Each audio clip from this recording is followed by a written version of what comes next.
Bonjour mes frères et sœurs, mes chers amis, nous allons terminer aujourd'hui le chapitre 11 de l'évangile de Jean qui nous a parlé pendant toute cette semaine de la résurrection de Lazare et comment Jésus a utilisé cela pour se révéler.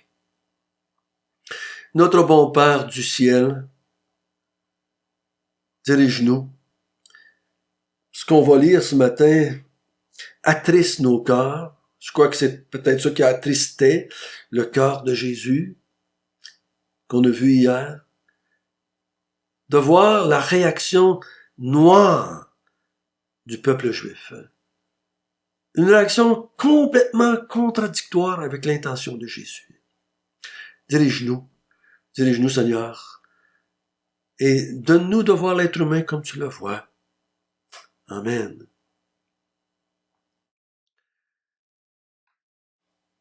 On a vu hier que Jésus a ressuscité Lazare, démontrant sa omnipuissance pour prendre un être en décomposition et instantanément reproduire un être parfaitement en santé. Il n'y a pas eu de processus, il n'y a pas eu de médicament, il n'y a pas eu d'attente, il n'y a pas eu d'imposition des mains, il n'y a pas eu rien de ça. Jésus est Dieu. Il s'est adressé aux morts, puis le mort a obéi. Si vous pensez que c'est pas divin, ça, asseyez-vous. Et demandez à vos faiseurs de miracles, entre guillemets, de le faire. S'adresser à des morts qui sont en décomposition de se lever, ouais. Ils avaient remarqué probablement que dans Jean, les miracles sont souvent à l'extrême. Jamais on a entendu dire que quelqu'un avait guéri un aveugle-né. Maintenant, probablement qu'il y en a qui ont dit, on n'a jamais entendu dire que quelqu'un a ressuscité quelqu'un qui est en décomposition. Jésus fait des miracles extrêmes. Mais Jésus ne veut pas qu'on croie à cause de ses miracles. Il veut qu'on le croie sur parole parce qu'il est la parole de Dieu, parce qu'il est Dieu. Nous allons lire à partir du verset 46. Quelques-uns d'entre eux allèrent trouver les pharisiens et leur dire ce que Jésus avait fait. Alors les principaux sacrificateurs et les pharisiens assemblèrent le Sanhédrin et dirent, que ferons-nous car cet homme fait beaucoup de miracles? Si nous le laissons faire, tous croiront en lui, et les Romains viendront détruire notre ville et notre nation. L'un d'eux, Caïphe, qui était souverain sacrificateur cette année-là, leur dit, vous n'y comprenez rien. Vous ne réfléchissez pas qu'il est dans votre intérêt qu'un seul homme meure pour le peuple et que la nation entière ne périsse pas? Or, il ne dit pas cela de lui-même, mais étant souverain sacrificateur cette année-là, il prophétisa que Jésus devait mourir pour la nation. Et ce n'était pas pour la nation seulement, mais aussi afin de réunir en un seul corps les enfants de Dieu dispersés.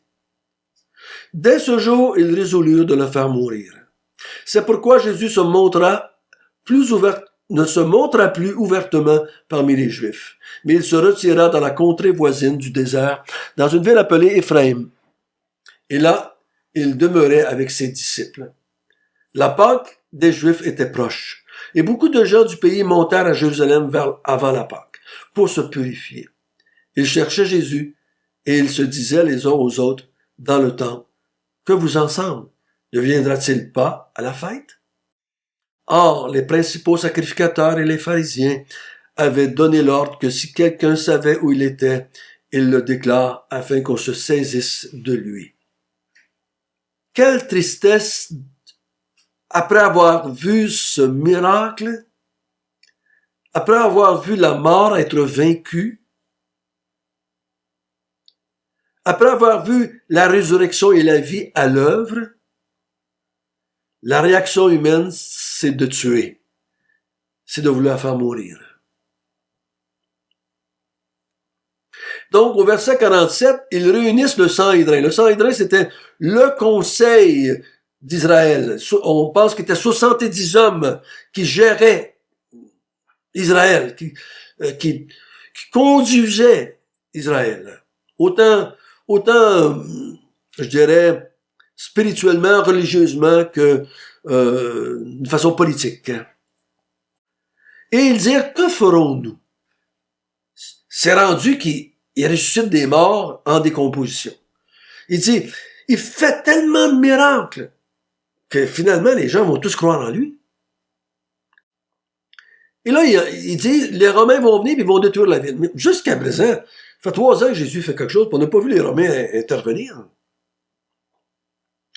Sais-tu qui se cache derrière ça? Possible, l'être humain est capable de faire ça, n'est-ce pas? Ou ben non, si ils ont peur que Jésus soulève le peuple, soulève la nation, remplace le Sanhédrin, s'établisse comme un roi, et qui partent en conquête de renverser Rome. Est-ce que c'est ça qu'ils ont peur? Peut-être aussi. Mais ça va arriver en l'an 70, mais ça ne sera pas à cause de Jésus. Ça va être à cause des Juifs, avec leur haine contre l'Empire romain, qui va provoquer les Romains de détruire Jérusalem en l'an 70.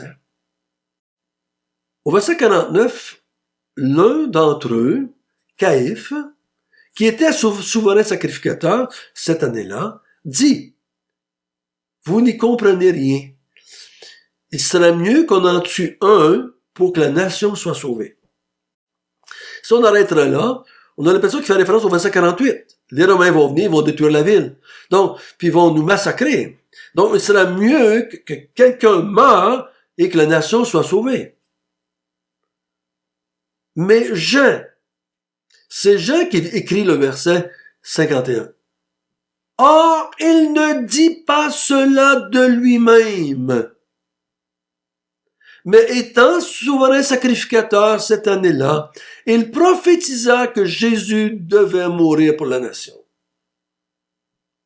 Donc, Jean, sans savoir comment Jean a su cela, que Caïphe avait dit cela, c'est notre ami Nicodème qui semble vouloir se convertir, qui va finir par dire aux chrétiens ce qui s'est passé après la résurrection de Lazare. C'est-tu Jean lui-même qui est là parmi les gens éduqués? Parce qu'on sait que Jean a accès. On va le voir qu'il va avoir accès. Peut-être pas dans Jean. Dans les autres évangiles, on voit qu'il a accès à la maison des souverains sacrificateurs. Est-ce que c'est Jean lui-même qui était là? Peut-être aussi. Mais il complète sa phrase. Ce n'était pas pour la nation seulement, mais afin de réunir en un seul corps les enfants de Dieu dispersés. Donc ça c'est, Jean dit, Caïphe, sans s'en rendre compte, a prophétisé que Jésus deviendrait le moyen de salut des Juifs et des nations. À cause de lui, à cause de sa mort, parce qu'on parle de faire mourir, il va sauver des Juifs et des non-Juifs sur la planète entière. C'est ce qu'il fait depuis 2000 ans. Jésus est le seul moyen d'être sauvé, que tu sois juif ou non-juif. Verset 53. Dès ce jour-là, ils résolurent de le faire mourir. Ils prennent la décision, suite au conseil de Caïphe, de faire mourir Jésus. Et là, c'est arrêté. C'est en tout cas ce qu'on voit qu'ils veulent le pogner, qu'ils veulent l'arrêter, qu'ils veulent le mettre en prison, qu'ils veulent toutes sortes de façons. Mais là, c'est le Sanhédrin. Le gouvernement juif, les autorités juives prennent une décision de faire mourir Jésus. J'aimerais rajouter ceci. Eux, les humains, eux, veulent faire mourir Jésus pour sauver leur petit derrière, leur argent, leur ville, leur pays, leur réputation, leur nation. Mais Dieu va utiliser leur haine pour sauver les gens. Leur haine va mettre Jésus à la croix, mais la croix va devenir le moyen par lequel il va sauver des Juifs et des non-Juifs. Donc, les intentions des humains est mauvaise, mais l'intention de Dieu à travers tout cela est pour sa propre gloire. C'est pour ça que des fois, je dis aux gens, même le péché des humains, Dieu peut s'en servir pour se glorifier. Parce que lui, son intention, c'est de sauver l'humanité. Il ne va pas prendre une chance puis dire, j'espère qu'ils vont le faire, j'espère qu'ils vont être assez méchants pour le faire. Non, non, non. On a vu que Jésus dirige les événements, son heure n'était pas venue, son heure n'était pas venue, puis à un moment donné, son heure va être venue. Il va diriger le peuple à le mettre sur une croix le jour qu'il voulait, à l'heure qu'il voulait, de la façon qu'il voulait. C'est l'être divin, ça, qui est au contrôle des événements. C'est pas la haine du monde qui contrôle. C'est Jésus qui contrôle la haine du monde et s'en sert pour se glorifier.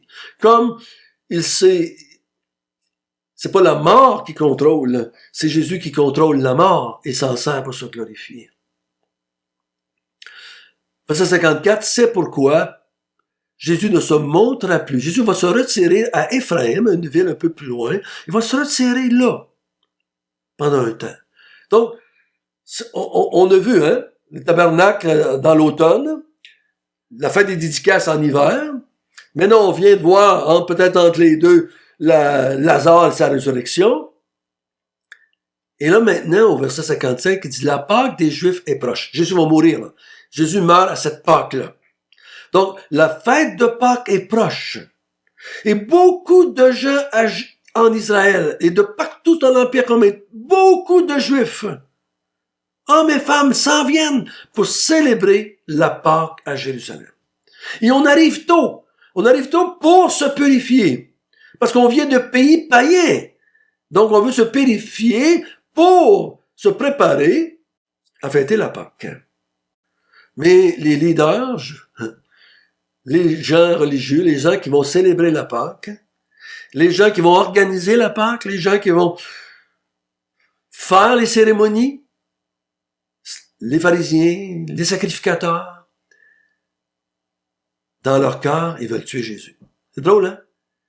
Ils veulent tuer Jésus, ils veulent faire mourir la Pâque qu'ils disent être en train de célébrer.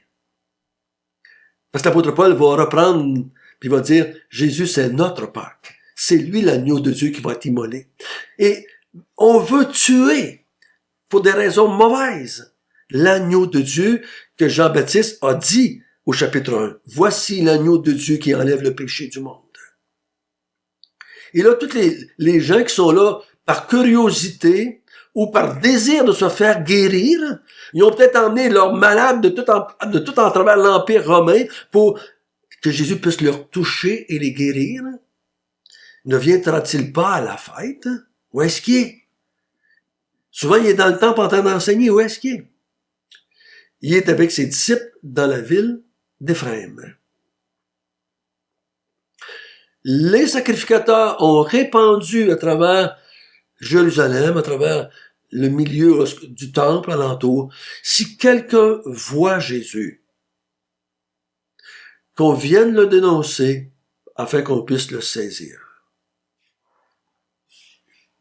Comment on peut résumer cela? Jésus, c'est la résurrection et la vie.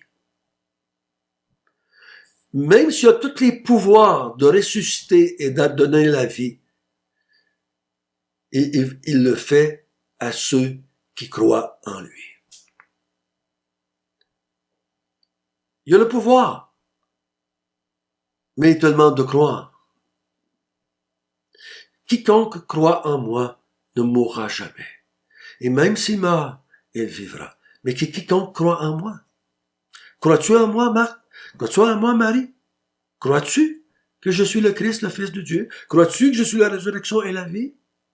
Devant cette grande manifestation de la personne de Dieu, la race humaine est tellement dans les ténèbres et dans la noirceur, et dans l'orgueil, et dans la vanité, et dans la gloire humaine, et dans la religiosité, qu'en voyant cela, on veut faire mourir celui qui a fait ça. Quelle réaction sombre, ténébreuse de la part de la race humaine. Et c'est pas une petite minorité ici, là. C'est l'ensemble du peuple qui va réagir de même. L'ensemble du peuple ne va jamais se convertir.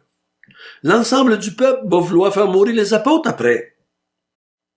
Où les dirigeants vont diriger le peuple à se soulever, à réagir contre Jésus et ses disciples. C'est vrai qu'il y a des leaders là-dedans. Mais ceux qui suivent les leaders vont tomber dans le même trou, comme Jésus a dit, hein. Si un aveugle conduit des aveugles, les deux tombent dans le même trou. Il n'y a pas qu'un qui tombe, les deux tombent dedans.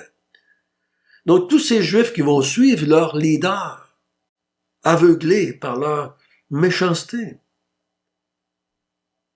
Mais Jésus est tellement Dieu, est tellement souverain, est tellement au-dessus de l'être humain. Il va utiliser toute cette haine, toute cette colère, toute cette animosité, toute cette férocité, toutes ces ténèbres-là, il va les prendre, puis il va les utiliser afin de mourir sur une croix et de sauver des gens de toutes les nations.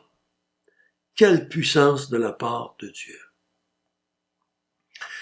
Notre bon Père du ciel, que tu es grand, que tu es magnifique, que tu es puissant.